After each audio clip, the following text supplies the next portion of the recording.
Hello and welcome to the second part of Lesson 1. The aim of this part of Lesson 1 is to introduce and revise some of the core concepts that we'll be using a lot in this course. They're concepts that you'll have met before, probably many times before, but it's worth revisiting them before we proceed any further. We're going to revisit the basic definitions of stress, of strain, and of strain rate, and we'll see how rheological constitutive equations describe how fast materials deform when subjected to an external stress. As part of this discussion, we'll come across two important material properties, viscosity and elasticity. We'll see that when these two properties combine in the same liquid, some rather unusual flow phenomena can occur. But more about that later on.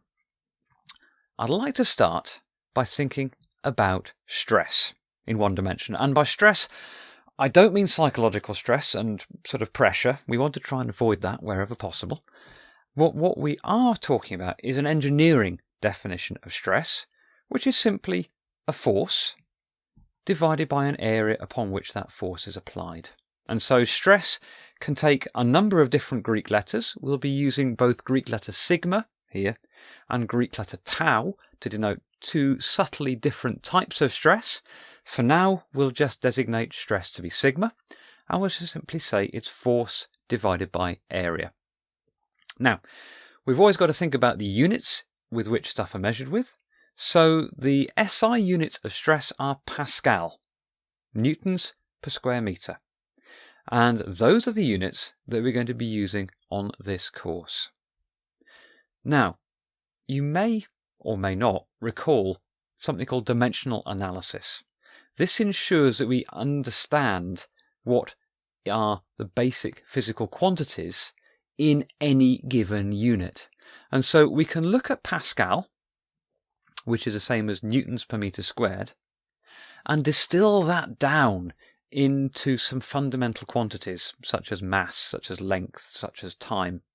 So this is very important to understand when we are equating things, because we always have to equate things with the same units.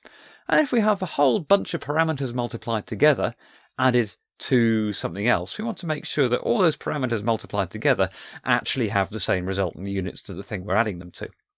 And so understanding the basics of dimensional analysis can help us with that. So if we think about the dimensions that underpin the units of Pascal, or Newton per square metre, well, newtons are a mass times an acceleration, kilograms times metres per second squared, and that for units of stress is divided by area, metres squared, so multiplied by 1 over metres squared, gives us kilos per metre per second squared as the fundamental set of dimensions that describe the unit of Pascal, or Newton per square metre. So whenever we multiply in terms together, if they give us kilograms per metre second squared, then we've got something that has the units of stress, which is rather handy. So there's some parameters that share the same units as stress.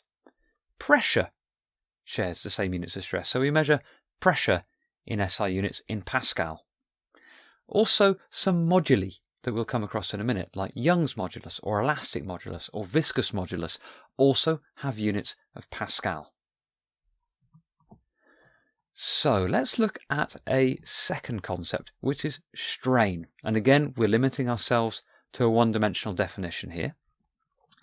Let's suppose we have an engineering solid. I don't know, let's say it's a small cylinder of brass. And that smaller cylinder of brass has a certain length, because that's the length we've cut it.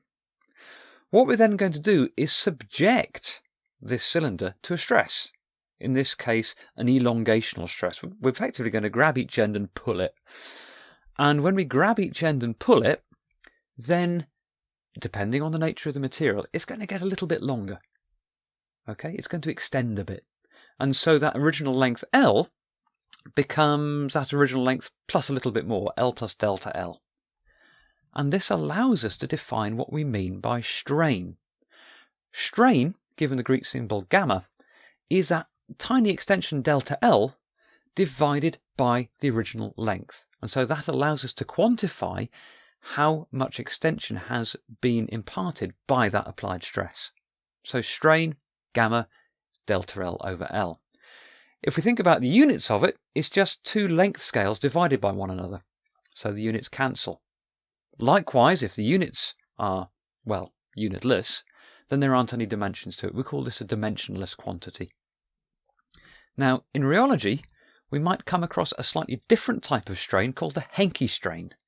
Now, the Henke strain is a natural logarithm of our normal strain. It's a natural logarithm of delta L over L. And the reason why Henke strain is sometimes used in rheology is because some of the strains that you can encounter are actually really very large. And so dealing with the natural log of them brings them down to being reasonable numbers again, rather than having to deal with a strain of 5,762.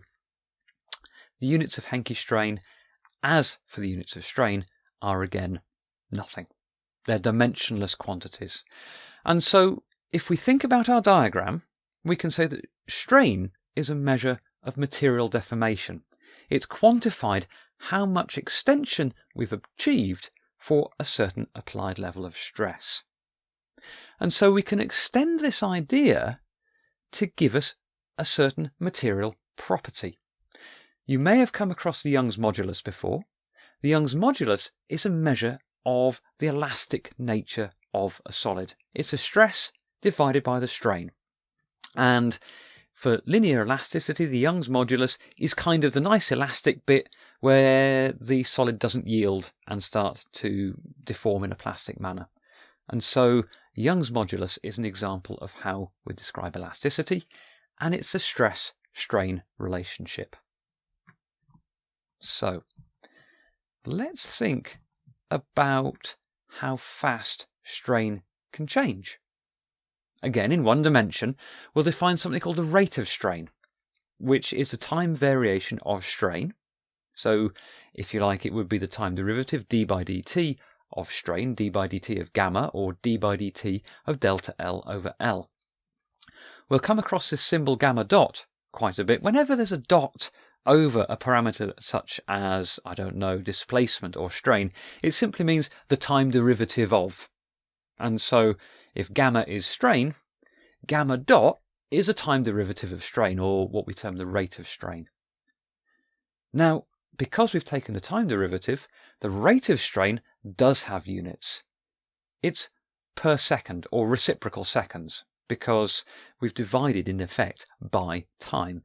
A certain strain has happened in a certain time. It's strain divided by time, or d by dt of time, of strain. So, understanding what strain is, understanding what rate of strain is, and understanding what stress is quite important. Because if we think about rheology, rheological constitutive equations, which is a bit of a mouthful, are equations that link stress to the rate of material deformation, or to the rate of strain.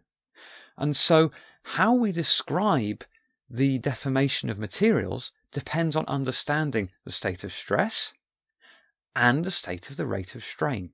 And if we can find some material parameters that link these two quantities together, we can describe how certain fluids behave. So let me give you an example, the simplest constitutive equation. So let's recap, or visit for the first time, Newton's law of viscosity.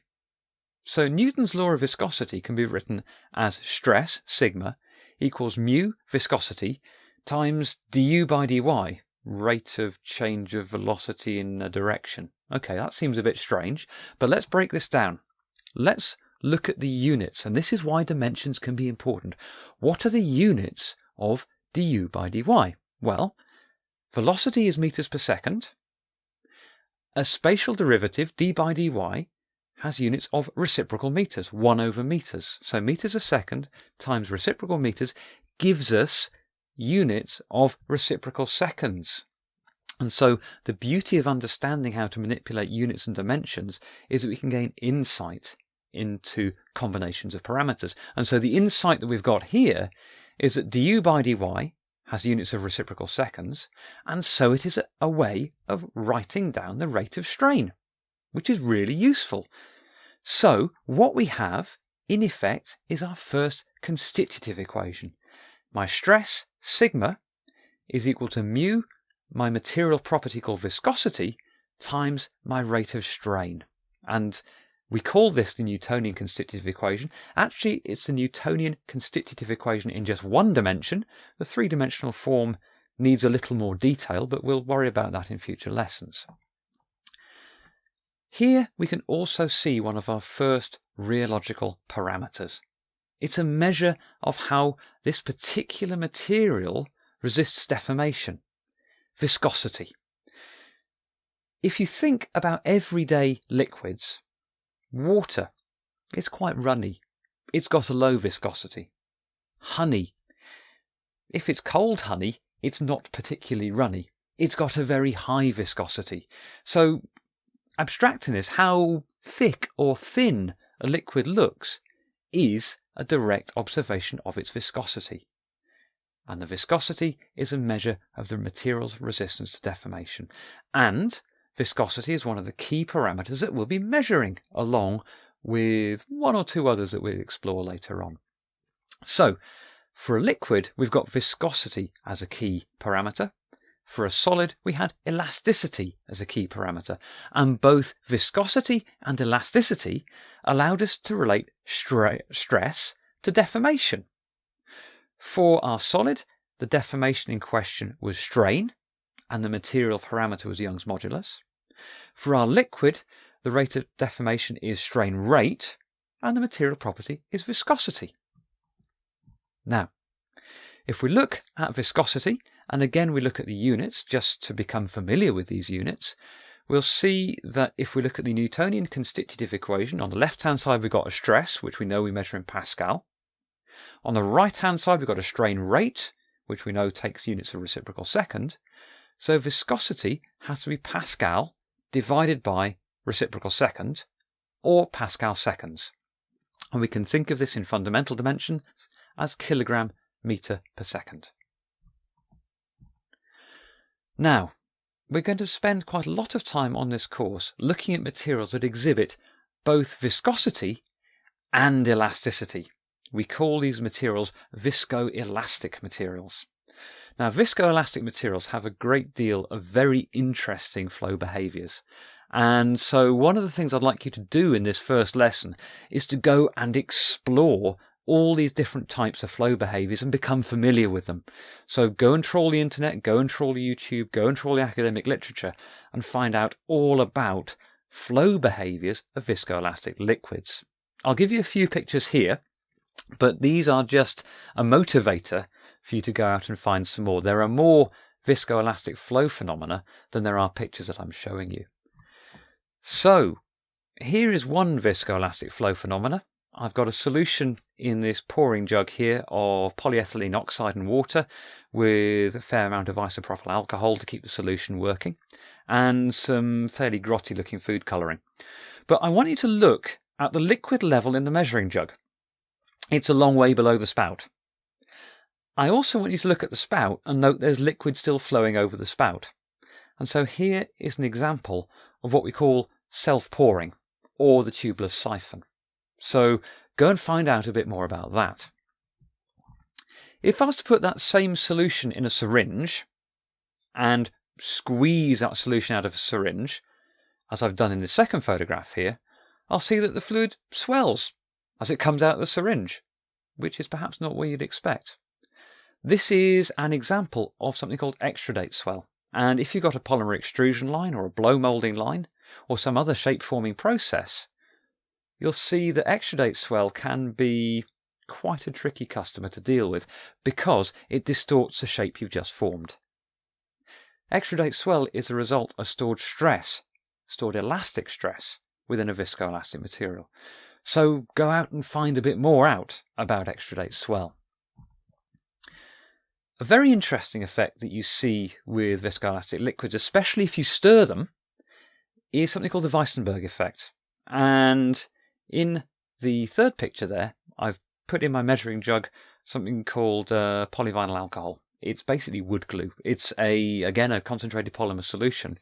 And the thing I want you to focus on here is the vertical rod that I've got in the jug, which is spinning at quite a high speed. I've put it on the end of an electric drill. And you can see that the fluid's creeping up it. Now, certain types of fluid exhibit very high levels of elasticity and can learn what's known as rod climb, or exhibit the Weissenberg effect, for many, many feet. So again, go and find out about the Weissenberg effect and about rod climbing, and reflect for a bit how this might affect the engineering design of, say, a stirred tank, where that stirred tank contains a highly viscoelastic liquid. One of the really intriguing phenomena that you can see in the flow of viscoelastic liquids, especially things like polymer solutions that have relatively low apparent viscosity, is a phenomenon called elastic turbulence. Ordinarily, you'd expect to see inertially driven turbulence in Newtonian fluids at quite high flow speeds, at relatively large Reynolds numbers of about 2000 or more. However, for some elastic liquids, you see, in effect, turbulent phenomena in a flow regime where you would just see laminar flow if it was Newtonian liquid. And suddenly this becomes really important, for example, in the area of microfluidic DNA analysis. DNA is a polymer. It's a biopolymer. If you have solutions of it, you end up with viscoelastic liquids that can exhibit elastic turbulence. Or if you're trying to get inkjet printing ink into a printhead through the tortuous channels that you get within an inkjet printhead, then again you're going to get elastic turbulence and different pressure drops and different mixing characteristics and different stored stress characteristics than you would if it was a simple Newtonian fluid. So go and find out a bit more about elastic turbulence and its origins. As I said, these are but a few examples of interesting flow effects that you can get with viscoelastic liquids, so see what else you can find out as well. So, a few key points. What I wanted to do in this video was to recap some basic principles and also give you a bit of motivation to go and explore. So the basic principles that we've discussed are stress, strain, and rate of strain. We've seen that strain is a measure of material deformation, strain rate is the rate of material deformation, and rheological constitutive equations link stress to the rate of resultant deformation, so link stress and strain rate together. In doing this, we also examined two material properties: elasticity, how stress links to strain, specifically say in solids with Young's modulus, and how viscosity links stress and strain rate in fluids. So viscosity and elasticity are both important parameters that tell us something about the deformation behavior of the material we're examining. We finished this part of this lesson by looking at some of the intriguing flow phenomena that can occur when you get viscosity and elasticity combined in the same material in liquid form. So again, go out and have a look and see what you can learn about viscoelastic flow behavior, and we'll discuss these in our first live session.